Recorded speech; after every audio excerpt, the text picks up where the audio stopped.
at a home in eastern Oklahoma where they grow all kinds of tropical plants and other outdoor plants that will make it through the winter, ones that will just flourish this time of year in 100-degree weather. And Gary, what's the first one we're going to look at? Well, we're going to kind of sit around some of the bromeliad plants. The house that we're at today really does a lot with the bromeliads, so we're going to talk a little bit about those.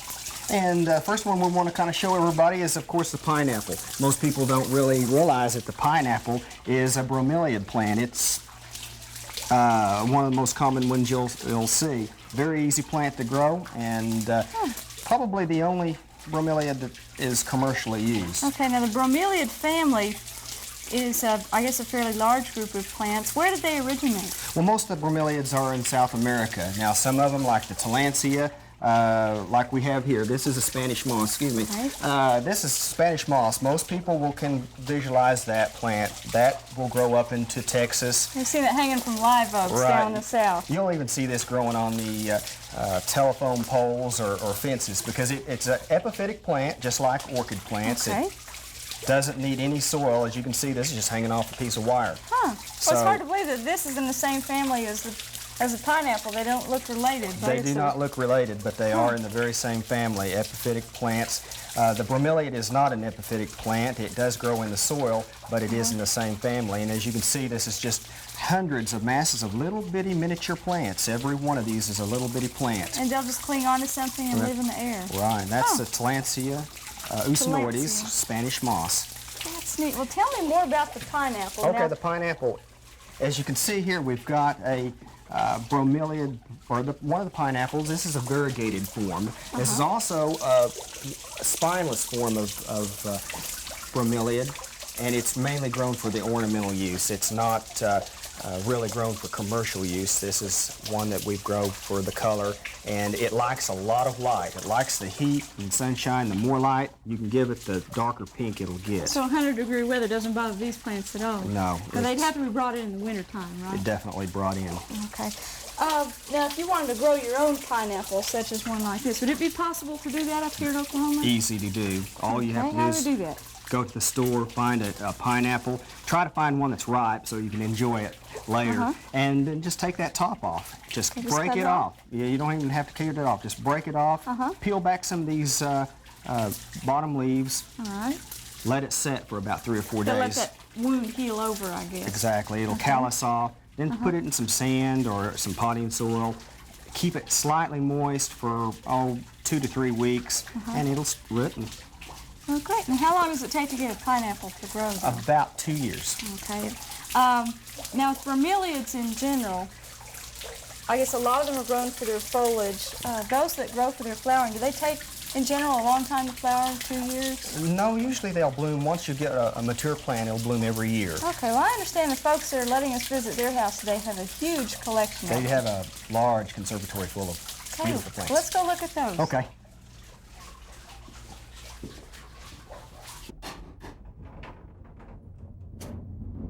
Oh, it's nice and warm out here, too. It is very warm. I imagine the plants are happy. They do like this warm and heat because they are native to some of the warmer tropical areas of South America. Now, this bromeliad's familiar to me. This is Ecmia fasciata, and that is probably one of the most common bromeliads that you'll find. It's in the grocery stores. It produces this nice pink bract that will last for months and months and months. And the blooms will come out. They're real pretty and blue. They don't last just a whole long time, but that pink bract will last for a long time. So in a way, it's similar to what we see with poinsettias. The color is in the modified foliage. Exactly. And actual blooms are secondary. This is a little bit different from the one you'll see at the grocery store because this is a variegated form. It's a little bit rare, you won't see that, but it is a very nice plant. And this is also the one that they've given the name the living vase because you can see the water down in there, and we'll pour out just a little bit to kind of show that there is a lot of water in there, and that's the way the bromeliads like it. Because in nature, they grow up in the trees, the rain collects in there. And that's how they get their moisture. And they do have a lot of moisture. In fact, the different types of insects and frogs will live in there in the nature. Oh, makes a little nest for them, I guess. Exactly. Oh, these are really colorful. Tell me about some of these. Well, these are Bresias and Guzmanias, and they're a type of bromeliad that will take a lot lower light. Now, as you can see, they've got real pretty flowers, and we grow these mainly for the flowers instead of for the foliage because just intense color. They do have the intense red, orange, and yellow, and they're an easy plant to grow for the house if you give it the right conditions, and they'll bloom about once a year. After that plant is bloomed, of course, it'll die, and it'll form new plants on the side that can be. So if you went to a greenhouse and bought a bromelia that's in bloom, after it blooms, it'll start to decline? It'll start to decline after about a year or two. That plant will. It's slow. It's a slow. It will live long enough to nourish new pups, and depending on the variety, some plants will produce 1 to 2 pups. Some of them may produce 20. Now, pups might be a term that's new to a lot of y'all. That's the bromeliad fancier's nickname for the offshoots, the plants that are offshoots of pups. It's a good name. Now, this one back here, I think, is just fascinating, especially it complements this marble tabletop here. Tell me about this plant. Well, this is Bilbergia, and this is variety 10. It's a hybrid, and it produces this bright pink foliage if you give it a lot of light. Now, in the house, this plant will turn green. It won't be quite as pretty, but it does produce large amounts of spikes of blooms, and it's a very pretty plant, very easy plant to grow. Now, this looks like a large plant for such a shallow dish, and you mentioned that they're, for the most part, epiphytes.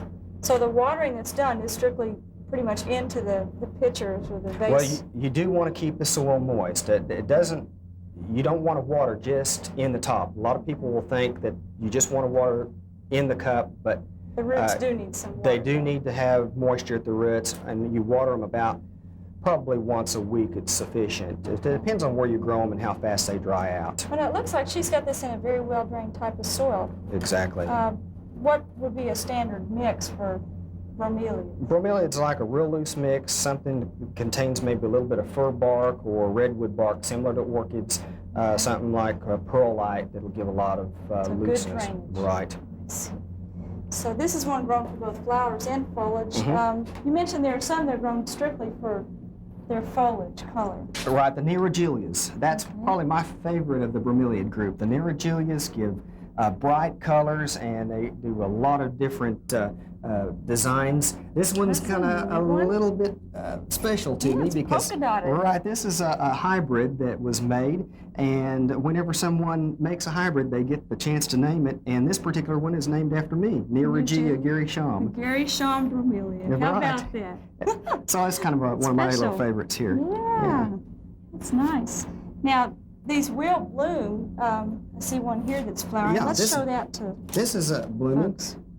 And it's kind of look like a little water pond in there. You see the water, and the little flowers will come right on out. Those little blue blooms will come out, and a little bit more than that, and they last for about 1 day, and then they'll be over with. But you'll see a lot of blooms come out. Now that water looks like it would be very stagnant in there. Do you have to change that or flush it out? As you water them, you just use a hose. We just flush that water out, and it will naturally be clean, but it would get stagnated, especially after a bloom deteriorates, then it starts to stagnate. I guess in a rainforest type situation, it gets flushed out naturally. Now this is interesting, Gary. Are these what you would consider pups? Well, yeah, these are another form of pup. This is a miniature type of Neregelia, and this is Fireball, and it is another hybrid. And they cut the center out? Well, no, actually, that's where an old plant was. And the old plant, like we said before, will die, and then it produces new pups. So you just break that off? Right, and this is one of those type of plants that the stolons stay on real good, so it will continue to get bigger and bigger. But if you wanted to, you could cut each one of those off and grow it as an individual. But this makes such a spectacular specimen plant. Beautiful. That'd make a nice centerpiece, even though you've got to grow it outside in the full sun for the color, but to bring that indoors and put it on tabletop, that'd just be had a party or something, that would be super. Oh, yeah. Give a lot of color. Well, this is just fascinating. Another Quite a collection here. Another really dark red one. Now, to maintain that red color, just how much light do they have to have? They need as much light as you can give them without burning them. Now, this, being out in the greenhouse, does have a shade cloth on it, maybe a 50% shade cloth, but it does need a lot of light. But if it gets too hot, they will burn. Here's another Neregelia. This is a a real common one, the concentrica. And as you can see, it almost looks doesn't like give a cabbage plant. right. It doesn't give a lot of that real dark red color, but it has this nice purple color. So there's such a large variety into the Nerigilias. Well, there's a real contrast around here, the different shades. There's one down here that in the coral or orange colors.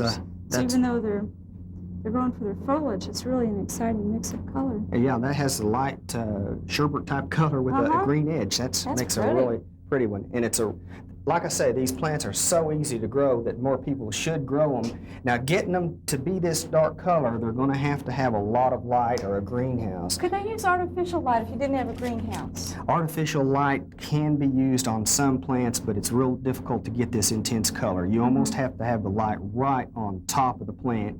It's just enjoy them much you really couldn't enjoy it. This one here, again, is getting ready to come into bloom. And when they do come into bloom, they really intensify in color. And this has that nice lavender color, and it's a beautiful color. Well, in nature, is that the plant's way of attracting insects for pollination? I suppose so. I suppose so, because they don't have a real colorful bloom. And now, these that we're looking at are all the epiphytic type plants that need extra drainage and everything. Are there any that will grow in a regular potting mix? You know, there's a lot of different terrestrial plants, and one of them that's more common is the cryptanthus. And here's about 3 varieties of cryptanthus that we have. These are known as the earth stars, and she has these potted in a real loose mix, but they will take a regular potting mix like an African violet. And these are a plant that you can grow under lights. But there again, you're not going to get that real intense dark red color as you will if you grow them under natural light. But there's so many varieties of cryptanthus, and they're so easy to grow that well, they're nice people and ought to small, try. too. It looks like you could get a large collection in a small area. Exactly. They are a miniature variety. Are bromeliads in general very expensive to get started in? Very inexpensive. You know, they're not like the orchids we talked about earlier. Some of them can be very expensive, but most bromeliads you could pick up for just a few dollars. Oh, that's good to know. And it looks like they're fairly low maintenance. How often would a plant like this have to be fertilized? Are they particular about that? Well, the cryptanthus like to be fertilized a little bit more often. If you fertilize them once a month, that would be very sufficient. Okay. Now, earlier we mentioned Spanish moss, and that's in the Tillandsia genus. Looks like there's an unusual one here. Yeah, we have a real unusual one. The Tillandsias get more of the attention of any of the plants because they are so varied in growth. And most of the Tillandsias are grown like this on a piece of wood or bark or something that they can just trail down and make a nice showing. In addition to the Spanish moss that we looked at earlier, there was another species. Tillandsia recurvata. Okay. That throws off a seed pod, did you explain? And that just attaches itself the on seeds, wire and all kinds right, of the seeds things. come out and they have a little fuzzy appendage on them, and they'll stick to just about anything that's wet, and they'll start growing just wherever they touch. That's fascinating. I guess you'd have to be careful in the states where they're native.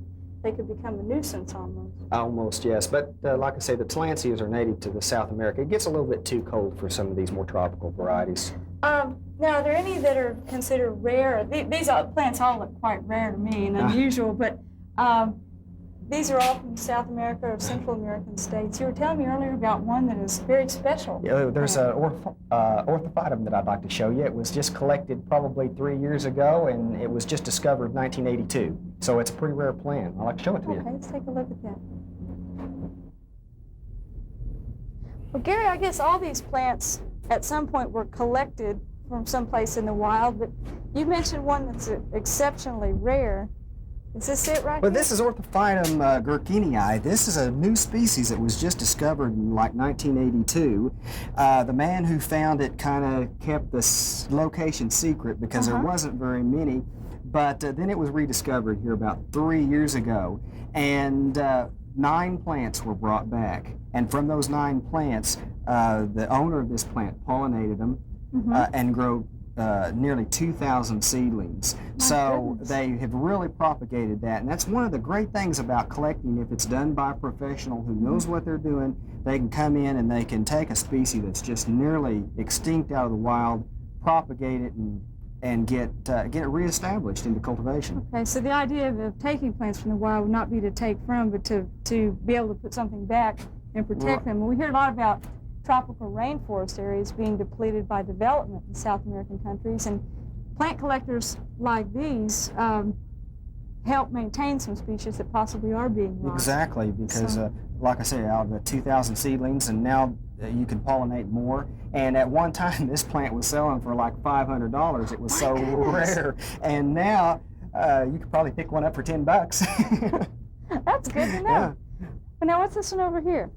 Well, this is another plant that was collected from the wild. This was collected in Ecuador. This is Guzmania sanguinea. It's a beautiful thing. That is gorgeous. It produces, when it blooms, it produces this red coloring. Now, normally it's green, but as it comes into the flower, you can see the beautiful yellow blooms. It turns this bright reddish orange, and it's just one of the most beautiful bromeliads. And again, once that finishes blooming, it would start to send off the pups or offshoots. Right. And you could get more plants. Usually after it finishes blooming, it'll start losing a little bit of its color, and then the new plants will form around the base of the plant. This one hasn't quite started any. I thought it might, but you can take those off, and when they get about a third of the size of the parent plant, pot them up, and you'll have a new plant. Okay, the bromeliads are really an interesting group of plants. It's a group that y'all might want to consider growing in your own home if you have plenty of light. Right? You do need a lot of light. Well, as we leave this greenhouse, I notice over here an outstanding staghorn fern. Tell me about that. That is staghorn. We believe it's grande. It's not growing typical to the normal grandes, but that particular plant is about 15 years old. That is beautiful. It is a magnificent specimen because they don't normally get that big. And as you can see, it's a one plant. The only way you can propagate that plant is through spores. A lot of the different type of staghorns will produce pups or offsets, and you just cut these off and have a new plant. But this one has to be propagated from spores. That's fascinating. Well, we promised you all that we'd cover plants that love the heat. We've looked at some indoor plants that love the heat. Let's go outside and see what we've got out there. Okay.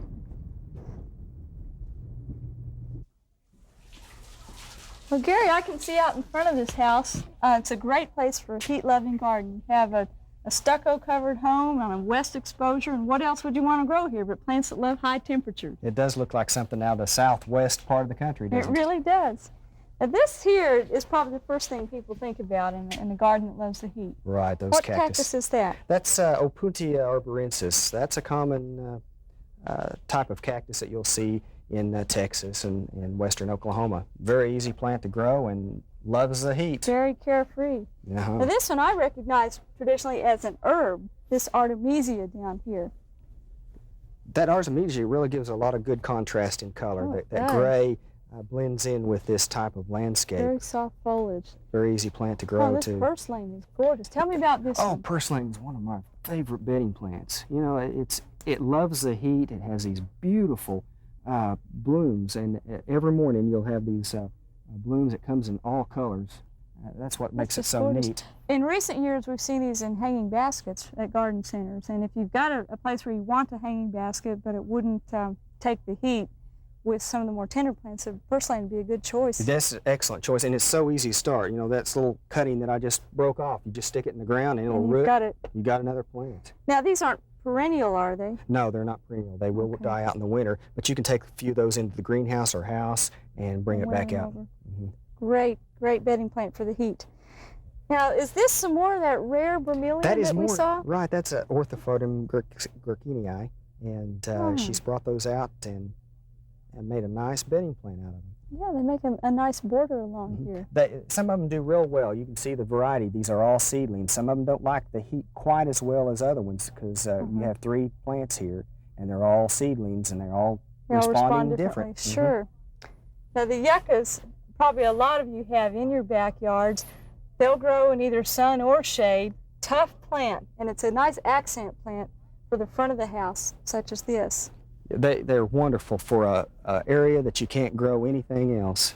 These blooms are just outstanding, too. And the thing about white blooms in the summertime is it kind of gives you the feeling of coolness. It does. Even out in the hot sunshine, the white just gives you something for the landscape. That's really outstanding. Now, after this finishes blooming, you'll want to go down in here with some pruning shears and cut that stalk off.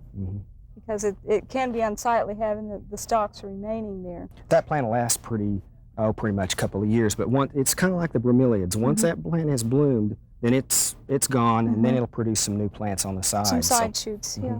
But they really are nice. Well, now there are a few more flowering plants around this home, I understand, that really love the heat. They do like the heat, and I think we ought to go look at them. Okay, let's go take a look. This is a nice container plant. This is Alamanda, a beautiful tropical plant that you can put out on the patio during the summer. It loves the heat. Oh, it's an intense yellow. This is beautiful. It'll bloom all summer like this. And here it is the middle of August, and this is doing extremely well just out on the patio. Exactly, like and you see the buds coming, so it'll bloom all summer long. In the wintertime, you just have to kind of trim it back a little bit and bring it inside. It makes a... Now, if you didn't have a greenhouse, could you put this in a sunny window through the winter? Yeah, you could put it in a sunny window because it tends to go a little bit dormant during the wintertime anyway. But it makes a wonderful container plant that you can just set out on the patio and enjoy. That's great. Over here we've got wisteria. It's unusual to see a wisteria in bloom in the middle of August, but we understand that this plant's a little unusual that way. It blooms later than some of the others you may have seen. A lot of you probably visualize wisteria looking this way ultimately, but you might in your own yard have ended up with just a mounded mess. One thing we want to emphasize is that you really have to have some kind of a structure for it to grow on. And Gary, it looks like they built a pretty stout little arbor under here. This is a nice arbor. Another thing to keep in mind is that wisteria requires severe pruning every year to keep them in shape. They'll grow into your house, they'll tear buildings down even because they're so vigorous. So you want to keep them pruned back. And a lot of times, young wisteria plants take many years to come into flowering. So, this plant's about 10 years old, but it was a large, old plant when it was set out. Well, so that's the secret to getting them to bloom right away, I understand. Huh. Now, I understand around the pool there's some things to look at. Yeah, let's go look. Okay. If you're selecting plants around the poolside or any water feature that's out in the bright light, you've got to remember that there's a lot of reflected light. It usually tends to be a very open, hot area. And do we have a plant for you? This is a wise choice plant for this area. This is Cassia alata, or candlestick plant, and it has to be grown as an annual in Oklahoma. You need to start from transplants. Some people sow the seed in March indoors and then set them out usually late April, early May. After all danger of frost is over. Right, as soon as it's warm. And in another month, these will have a nice big yellow spike of flowers. But for right now, we're enjoying this foliage. It's just beautiful. It gives a great tropical air to the poolside. Another plant down here that'll take a lot of heat is the Agave Victoria Regina. I'd like to show that. It's a really cactus-type plant. It's takes the heat, full sun, and you can just bring it outside in the summertime. It makes an excellent patio plant. That's nice. It's almost sculpture looking. Right, it's like a piece of sculpture. Now this is an unusual hibiscus, Gary. Tell me about this plant. Well, this is a variegated hibiscus, and another plant that's going to take the heat and do real well is a container plant. You just set this outside during a variegated one. Right. Y'all may have noticed our red hibiscus in the Oklahoma Gardening Studio garden, and to me it's a greatly underused plant for summertime that you can set out and then take in again in the wintertime. It's a great hummingbird plant too. Right behind you, you see some of the double forms of it. Makes an excellent. Oh, that's nice. Almost looks like peonies. This one does. They make a beautiful plant. That's really lovely. Here's one that produces a yellow bloom. I think I'll go ahead and snap this off. The thing about the hibiscus is they are beautiful, but the blooms just last one day. That's true. But it does bloom all summer long. New blooms come on every day.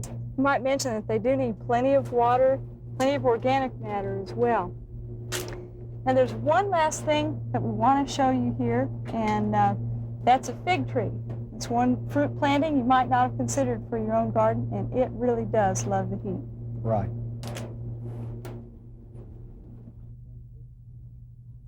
If you want to grow an edible landscape, think about growing a fig tree. Now, in most parts of Oklahoma, the fig will grow, but it will die back each winter because this is a southern plant. It can't take our winters completely. In fact, all of this growth you see has come up since this spring. Now with figs, you usually won't see flowers on them at all. What you see is the fruit developing. And if you look on up this stem, the fruit first starts out in the leaf axils as a little bud. And as we work our way down, you can see it getting a little bit larger, a little larger. And here are a few that are developing, getting up to about the size of a golf ball finally. And usually around the end of September to mid-October in Oklahoma, we'll be able to harvest figs. A lot of times it's a race to get them in before the frost because they will be damaged. Now with figs, you can get them started just by taking a cutting and rooting them. If you're in far northern Oklahoma or in western Oklahoma, you'll need to cover the plant over in the wintertime, mulch the area completely so that the roots don't get killed out. The top will die down. You're going to need to mulch it heavily. Figs in general like high nitrogen, lots of organic matter, plenty of water, and a lot of mulch. But they will produce some fruit for you, and it's a pretty accent plant. So if you're thinking about edible landscaping, you might think about growing a fig. It'd be something exotic to have in your yard this summer. We hope you've enjoyed this classic from the Oklahoma Gardening Vault. Remember, even though these tips and techniques are timeless, there's always something new to learn in the world of gardening. By subscribing to both Oklahoma Gardening and OK Gardening Classics, you'll have access to a wealth of gardening knowledge, both classic and contemporary.